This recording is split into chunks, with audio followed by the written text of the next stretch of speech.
Closing weekend at Del Mar. Let's talk some Friday Del Mar as we dive into the past performances over at Daily Racing Form. If you head to drf.com, they have a full Del Mar handicapping store. So for the final few days of the meet, past performances, picks, clocker reports, betting strategies on Saturday, a big Saturday, the final Saturday of the Del Mar meet, the summer Del Mar meet. Let's dive into Friday. Got a couple plays for you throughout the card. On Friday, we're going to look at races 2, 5, 7, and 8 for my plays. Let's jump on in and take a look at race number 2. This one is a 5-furlong turf sprint, and it's a maiden special weight race. I like a first-time starter in here. I thought the number 5, Lady Litsum, fits pretty well. This horse's dam was a 2-time winner on the turf, had nice success on the turf, showed speed going long on the grass, and she's the first foal from that one. The barn has really improved over the last couple of years with first-time starters. This is a barn who used to be excellent with their second-time starters, but now I think just getting better stock. They've shown the ability to win often first time out. Let's take a look at the recent success with first-time starters for this barn.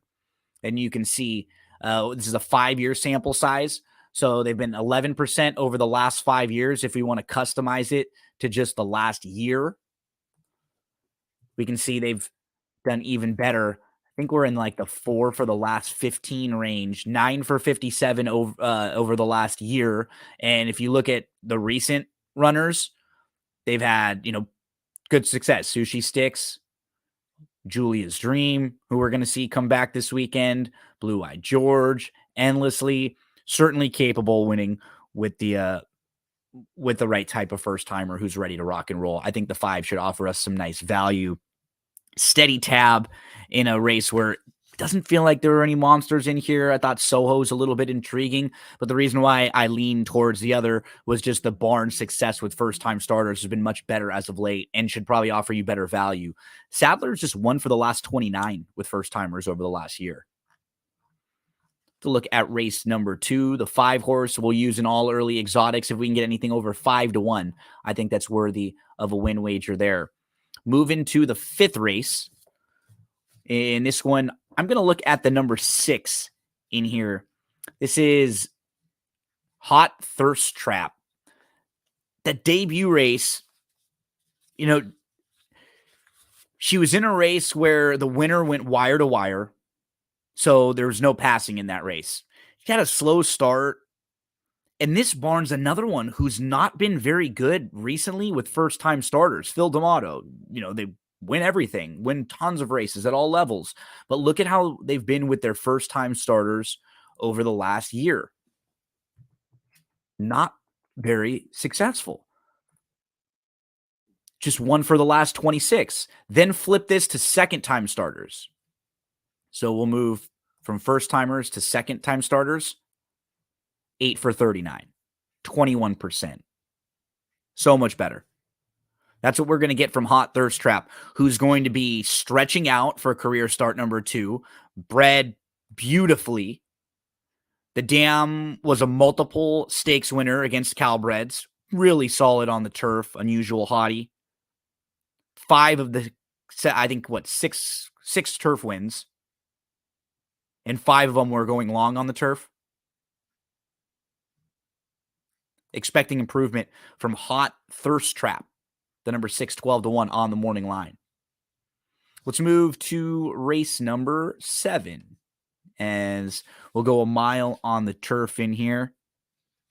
I thought the 1, Miss Limoncello, interesting. And this is another Mike McCarthy first-time starter, right? This one's going long on the turf. So let's take a look at this. We just looked at Mike McCarthy's first-time starters. We said like 4 for the last 15. Now let's go first-time starters going long. So we can go distance, routes. 5 for the last 57. So 9%. But look at recently. The last 3 in a row. The last 3 horses that he started that have gone long have won. And all 3 of them were going long on the turf. Twice already this meet. and once at Ellis. Track and Field was one of his horses who lost to his other horse in this race, ran second, losing to a stablemate. So they've had a ton of recent success with the first-time starters going long on the turf at this meet.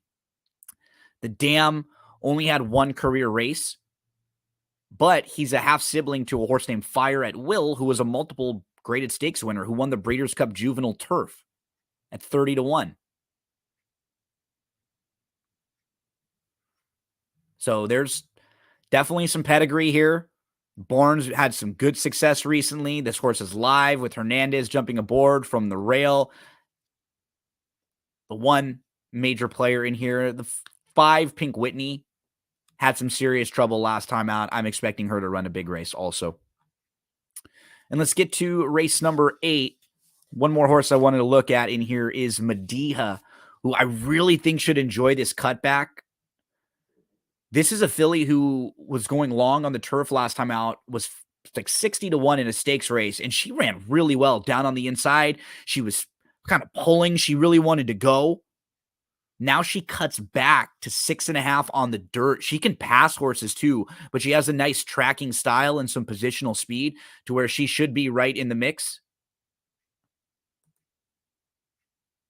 I like her in here. Medea.